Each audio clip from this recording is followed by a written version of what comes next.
go over a feature on TradingView that can help to better organize your charts. That feature is the ability to add folders or your drawings to separate them by different folders and stuff like that.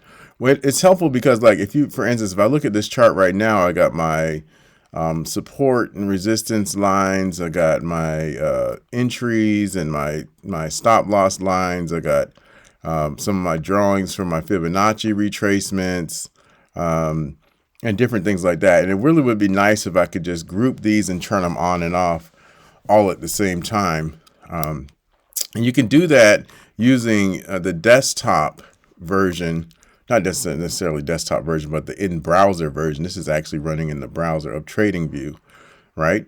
And so say, for instance, if I go over here, the way I would do it is just using the object tree down here. It's like a stacked, like almost set of papers or something like that. You click that, and now you'll see your different horizontal lines that I drew, some of the moving averages that are on here and things like that. Well, to organize them, I would just click the item and then add it to a folder. So let's start with the horizontal lines. And I could even label these. I can change the name, by clicking it to change it to what horizontal line it is. I don't think I'll dive that deep right now, but it'll be good to kind of see turning them on and off. I could see that these two lines are the lines I don't really want to mess with right now. I just want to do my support and resistance lines. So I'm going to go to this line. Let me see which one that is. Yeah, it's that. That's a green one too. So let me go to this one. Okay, that's one of the white support and resistance lines right here at 25,000. I'll click this line, right? Make sure that's the right one. And then select it and go up here to where it has create a group of drawings, right? This little folder icon. I'll click that. Now it says group 1, and then I'll click the name, and I'm going to change that to support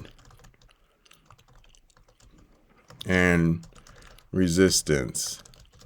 I mean, if you think about it, I can really do this on an even deeper level. I could say support and resistance on 5-minute chart, for support and resistance on 1 hour, on 4 hour, like that. But right now I'm just going to kind of group all the support and resistance lines together. So that's another one. So what I'll do is you can take this and drag it, and you'll see the little blue line kind of indented a little. Normally when you move it around between a layer, the blue line will be all the way to the edge. But if I do it like this, it's being moved into that folder, and I'm going to toggle these on and off to make sure I got the right lines here. And that way, all my support and resistance lines will be grouped together. I saw this on a video I was watching yesterday or this morning, one of the two, I can't remember. I watched so many videos. And I was like, whoa, that's a great way to organize. And I always wanted to organize these things.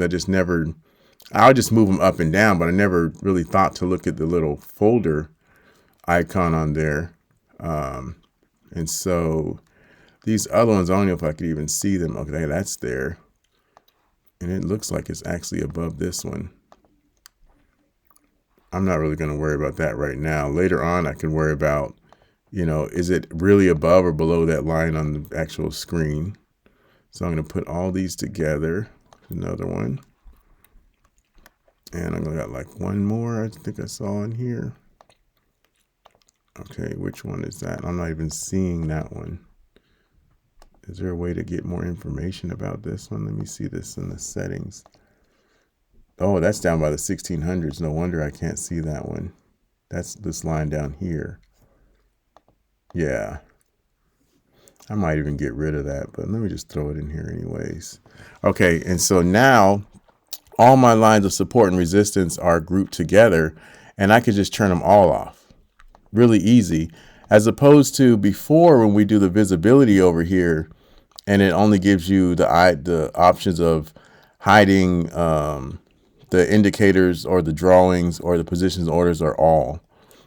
So if I just want to hide support and resistance, I can do that. And like I said, if I wanted to change this, and say if I drew these on the 5-minute, I could say support resistance on the 5-minute chart or something like that. But right now, since I grouped them all together, I'm just going to leave it like that. And I'm going to bring these up to the top, right? And so I think I'm going to start doing this from here on out. And maybe I'll call this, I'll add this one to a folder called shapes, or maybe these are normally my Fibonacci. I always get this spelling wrong. Yeah, I always get that spelling wrong.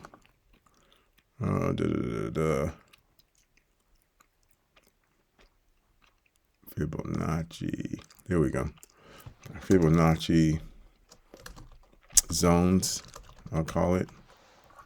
And so since I typically draw these boxes to show my Fibonacci zones for retracement, I'll do that. And I'll probably end up breaking this one down even more, because a lot of times I'll draw, like this is a box I drew on the 1-day chart. This is a box I drew on the 8-hour chart.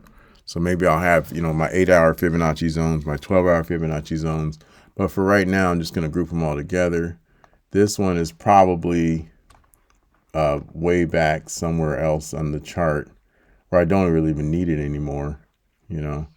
This will help me kind of clean up and organize. So you pretty much get the gist of it. So now I have two sets of groups. In other words, like folders that have, okay, my Fibonacci zones in there. I can toggle those on and off. I can lock them or unlock them if I need to change them, or I can just delete them altogether. So if I delete them, that's deleted.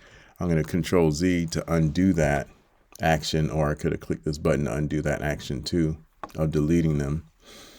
But yeah, so that is a really amazing feature of TradingView that I recently discovered, and I hope that it helps you going forward.